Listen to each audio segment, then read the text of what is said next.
because there was too much stress on my shoulder.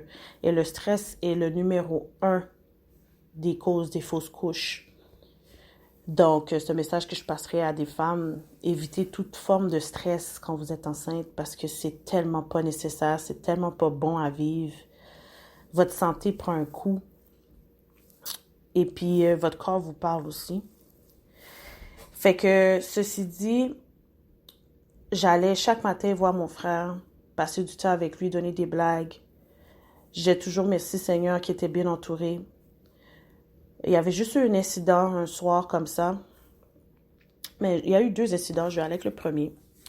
Le premier, c'était que dans un hôpital, il y a une rotation. Donc, tu as l'infirmière de jour qui passe, après tu as la préposée, tu as le médecin qui vient le voir. Après ça, tu as d'autres personnes qui viennent, donc 3 fois par jour. À moins qu'il y ait une urgence, ils viennent changer mon frère ou ils viennent faire des soins ou faire un suivi, donner des médications et tout. Puis un soir comme ça, c'était un soir que moi, j'allais le matin voir mon frère, puis des fois, j'allais le voir après le travail, en passant. Et un soir comme ça, je suis allée, tout allait bien, il filait pas trop, mais il était correct. Mais la veille, il était mieux. Fait que j'étais comme, what's going on? Fait que là, je me suis mis à prier avec lui, puis je lui ai dit que je repassais demain matin. Vous saviez que dans un hôpital, chaque intervention doit être inscrite dans un livre afin que la prochaine infirmière ou préposée puisse savoir qu'est-ce qui va devoir être fait, si nécessaire. D'être au courant de le chemin de la journée. Comme exemple, un avocat, il y a un livre-minute, tout ce qui est inscrit, ben c'est la même chose dans un hôpital. Puis dans tout hémisphère ou dans tout milieu de travail en question, il y a toujours ces affaires-là qui existent. Il y a des traces tout partout. Tu es obligé d'enregistrer tout ce que tu fais, puis des notes, whatever. Et je le sais, dans le milieu de service à la clientèle, dans d'autres endroits bureautiques quelconques, des fois, ils omettent de mettre des informations qui permettraient de savoir qui a fait quoi et comment ça a été fait et pourquoi. Ça, je dis pas non, ça existe dans toutes les sphères possibles. Donc, ceci dit, un soir, il y a une infirmière de nuit qui n'a pas donné la médication à mon frère, qui l'a fait rechuter. Et quand je suis arrivée, comme je vous disais, le matin, j'allais voir mon frère. Un matin comme ça, j'ai vu qu'il y avait beaucoup de monde dans la chambre, dont le médecin, 2 infirmières. Je comprenais pas pourquoi. Et j'ai dit, qu'est-ce qui se passe? Et ils m'ont dit, votre frère a rechuté. Il y a quelque chose qui n'a pas été bien fait. J'ai dit, OK, qu'est-ce qui est arrivé? Puis là, ils n'étaient pas à l'aise de m'expliquer qu'est-ce qui est arrivé parce qu'il y avait une négligence médicale par une professionnelle de la santé. Rest in peace, Joyce. Et paix aux âmes de toutes les personnes qui ont été victimes de négligence médicale due à un infirmier ou une infirmière qui a omis de prendre l'initiative de faire son suivi adéquatement. Je peux comprendre qu'il peut y avoir du surcharge de travail, mais la vie de quelqu'un est beaucoup plus importante.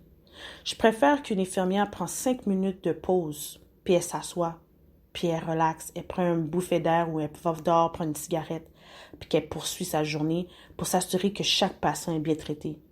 Je préfère ça qu'une personne qui essaie de tout finir, tout peaufiner, puis il y a plein d'erreurs tout partout, ça bouge de gauche à droite, il n'y a rien qui concorde, rien est on point. Tu sais, il y a des gens qui font juste travailler pour faire un autre travailler 2 fois plus. Juste parce qu'ils veulent garder leur job puis dire qu'ils ont bien fait. Tu sais, exemple, quelqu'un qui écrit tout le temps dans les livres pour dire qu'il a fait quelque chose puis il l'a pas fait. Mais elle avait rien écrit. Fait qu'on pouvait pas retracer qu'est-ce qu'elle avait fait. Donc, je sais pas si vous avez vu qu'est-ce que j'essaie de vous dire. Cette personne-là savait que c'était intentionnel, qu'est-ce qu'elle a oublié de faire. Comme c'était un manquement professionnel. C'était intentionnel, prémédité, si vous voulez. So, imaginez-vous combien de personnes dans le milieu de santé, dans les milieux gouvernementaux, qui ont des postes, qui doivent traiter et gérer des dossiers, puis qui sont sélectifs. Puis vous allez me dire que le racisme systémique n'existe pas. Puis je parle racisme systémique aussi, les Noirs contre les Noirs. Il y a des Noirs qui n'aiment pas voir d'autres Noirs, ils ne veulent rien savoir des autres Noirs, ils ont honte de d'autres Noirs. Fait que voir un autre Noir, ils n'aiment pas ça. Sur cette négligence-là qui a été faite sur la vie de mon frère, vous pensez quoi que j'ai fait, moi? J'ai voulu voir le livre. J'ai parlé avec le médecin, j'ai dit, moi, je veux voir le livre, s'il vous plaît. Je veux savoir c'est qui était là avant, puis pourquoi elle n'a pas rien inscrit. Puis c'est impossible, vous ne savez pas c'est qui n'est pas rentré, parce que vous avez une chef infirmière de nuit qui valide les personnes qui rentrent dans les chambres des patients.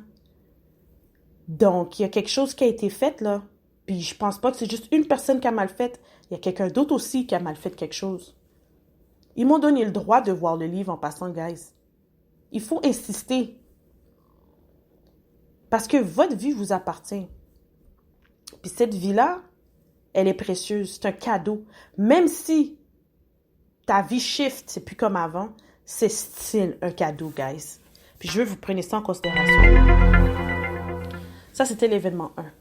L'événement 2, après, mon frère a été transféré à un autre L, un autre département qui était très bien traité par plusieurs bons infirmiers. C'est le pouvoir de la prière, parce que moi, le moment que j'étais allée là-bas, j'ai prié, j'ai vu mon frère, j'ai pas aimé ça, j'étais en larmes, puis j'ai dit, nah, man, I'm a warrior, je suis une guerrière, I ain't gonna let that sink like that, you know what I'm saying? Ain't nobody's gonna fuck with my family because I'm gonna take you alive. And I'm not playing, I'm not saying that just to sound gangster, I'm saying that you should protect your family and the ones that you love. And be careful with the system because there's some crooks in the system. There's some corruption into the system. So if you're not aware, you don't have an eye opener and you're not spiritual, then you won't be able to see certain warnings. Imaginez-vous que je n'étais pas une personne qui allait chaque matin, chaque soir aller voir mon frère.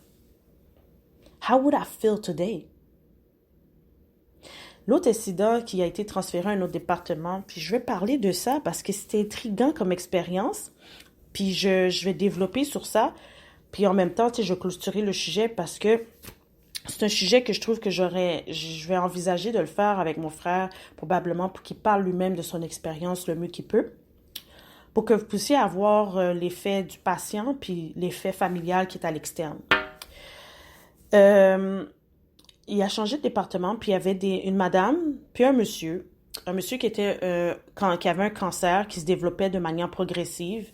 Les médecins venaient le voir, puis moi, je vous explique, là, jour 1, je suis allée là-bas, j'ai vu le monsieur, son ventre était pas si gros que ça.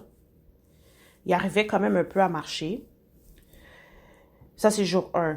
Jour 2, j'ai vu monsieur, le lendemain, là, son ventre a grossi. Il y a un médecin qui était venu le voir pour lui dire qu'ils allaient lui donner une médication, puis tout. Mais je pense que c'est cette médication-là qui a fini avec cette personne-là. Quand j'ai vu son ventre était super gros, puis j'ai vu du monde de sa famille qui venait, pendant la journée, là, avant que les visites soient terminées, je voyais qu'ils venaient voir le monsieur. Puis c'est comme, j'avais entendu la conversation qui disait que, oh, il va pas vivre longtemps, on lui donne pas beaucoup de temps, on dit comme 3 à 6 mois.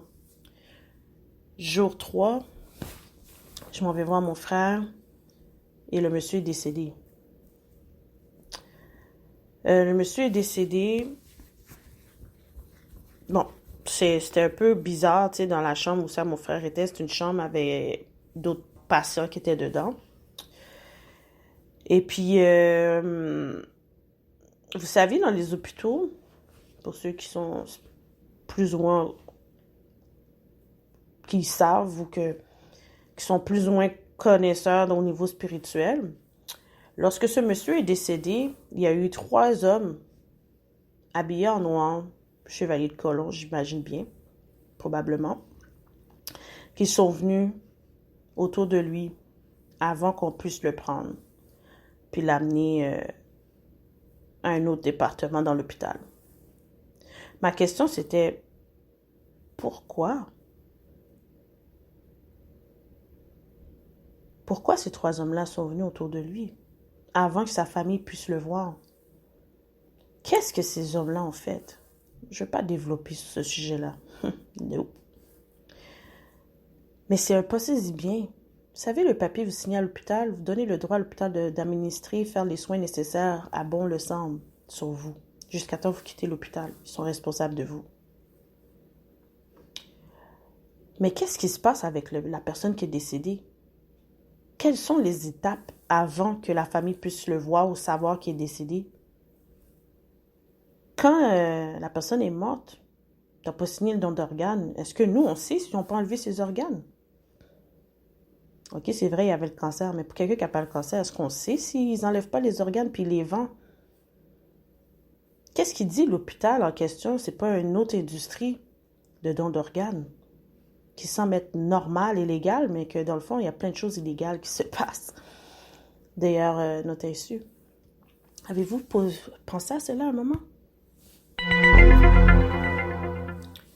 Puis quand mon frère m'expliquait un peu qu'est-ce qu'il en est, il y a une madame qui était à côté de lui, qu'elle aussi était suivie, mais qu'elle comprenait pas, elle a eu peur. Elle m'a dit qu'elle a eu peur avant que le monsieur est mort, elle a eu peur quand les messieurs sont venus, elle a eu peur aussi après.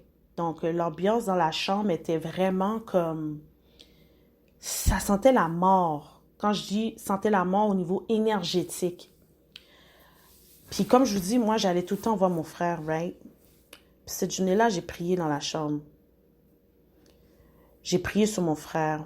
J'ai parlé avec la madame pendant un bon 15-20 minutes avec mon frère. Puis il partageait l'expérience, puis comment il se ressentait. Puis les infirmiers sont venus embarquer dans le sujet. C'était quand même très intéressant le partage de connaissances qu'il y a eu dans le lieu en tant que tel. Puis cette madame-là on a donné son congé à l'hôpital le lendemain ou 2 jours après.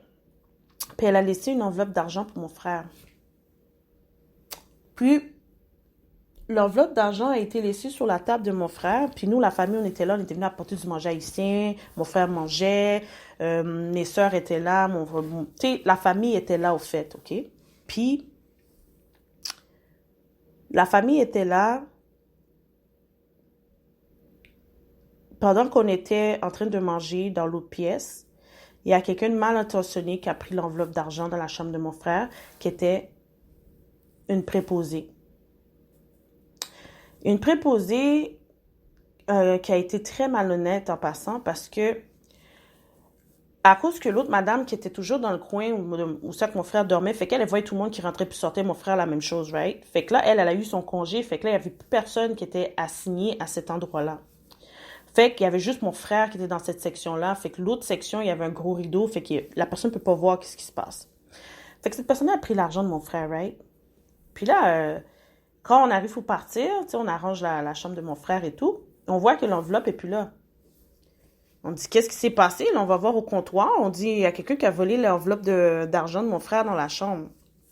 Puis là, ils ont dit, ben les choses personnelles, les effets personnels, l'argent, quoi que ce soit, je ne suggère jamais de les laisser sur le comptoir parce qu'il y a du va-et-vient, il y a des gens qui rentrent, qui sortent dans les chambres.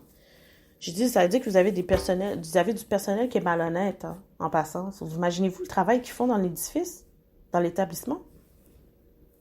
Cette personne-là a eu l'audace de prendre l'argent qu'une patiente a donné à mon frère quand elle a eu son congé de l'hôpital. Puis cette personne-là a automatiquement pris l'enveloppe. Puis la vie continue. On n'a jamais su jusqu'à ce jour qui a pris l'argent. C'est une autre affaire aussi pourquoi je suis pas très très d'accord avec les mesures qu'actuellement avec la COVID à l'hôpital. Je trouve ça tellement stupide. Laissez au moins une personne être accompagnée d'une seule personne. Parce que je vous garantis qu'il y en a beaucoup là qui subissent des choses à cause qu'ils ont personne autour d'eux pendant qu'ils sont endormis. Dans tout métier, il y a des gens malhonnêtes. Mais quand c'est ta santé, puis tu fais pas confiance au système de la santé, tu fais pas confiance à l'établissement, tu fais pas confiance aux professionnels de la santé dans les lieux. Parce qu'il y en a qui gagnent ta confiance pour bien paraître, pour avoir une bonne note, là, ou qui veulent avoir un nouveau poste qui est supérieur à ce qu'ils ont. Ça, ils vont bien agir. Mais ça veut pas dire qu'ils sont mal intentionnés. T'en as qui ont l'air écœurés de leur job, mais ils travaillent super bien. Vous avez jamais remarqué ça? T'as toujours ceux qui sont toujours à l'heure, puis qui chialent toute la journée, puis qui font leur job, pas plus que la personne, par exemple, qui est en retard à chaque fois. Je donne un exemple. Qui rentre à job puis qui travaille net, là, non-stop, fait sa job comme il doit le faire. You know what I'm saying? Mais on peut être toujours plus le retardataire qui est motivé à travailler que la personne qui est toujours ponctuelle, qui ne se dépasse pas pour travailler. Puis je veux pas généraliser, je donne les deux profils d'individus, là, d'employés, modèles qu'on pourrait avoir dans un milieu de travail. Si je prends le temps de décortiquer cela au niveau que vous l'aviez compris, c'est parce que je vous fais comprendre à quel point la spiritualité a un très grand pouvoir dans tout ce que l'on fait et entreprend dans la vie.